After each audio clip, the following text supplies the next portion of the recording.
Pinagtibay ng Pilipinas ang kooperasyon nito sa Japan at Amerika nang makausap ni Pangulong Bongbong Marcos ang Foreign Minister ng Japan at si outgoing US Vice President Kamala Harris. Bukas, China naman ang makakapulong ng DFA. Nakatutok si JP Soriano. Kahit may nauna ng panawagan sa China na alisin ang kanilang monster ship sa exclusive economic zone ng Pilipinas, igigiit pa rin yan ng Pilipinas sa bilateral consultation mechanism o pag-uusap ng dalawang bansa sa Xiamen, China bukas. The Philippines will demand the pull-out of the monster ship. Well, we will certainly raise the concerns we have. Hanggang kahapon ay namataan pa 77 nautical miles west ng Capones Island sa may Zambales ang pinakamalaking Coast Guard ship ng China.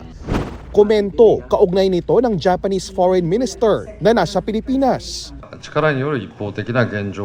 Japan strongly opposes any attempt to unilaterally change the status quo by force or build up tension in the region. We strongly ask for easing of tensions. Nakipagpulong si Minister Iwaya Takeshi kay Pangulong Bongbong Marcos para pagtibayin ang mga nabuong kasunduan ng Pilipinas at Japan, kabilang na ang trilateral cooperation ng dalawang bansa sa Amerika.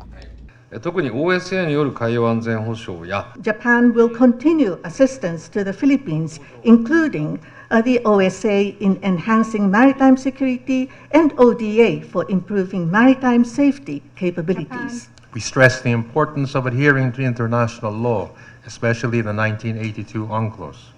And we will work together, leveraging our strengthened strategic partnership with other like-minded states. Pinuri rin ng Japan ang mapayapang hakbang ng Pilipinas para ipaglaban ang karapatan alinsunod sa 2016 arbitral ruling na nagbabasura sa 9-dash line claim ng China.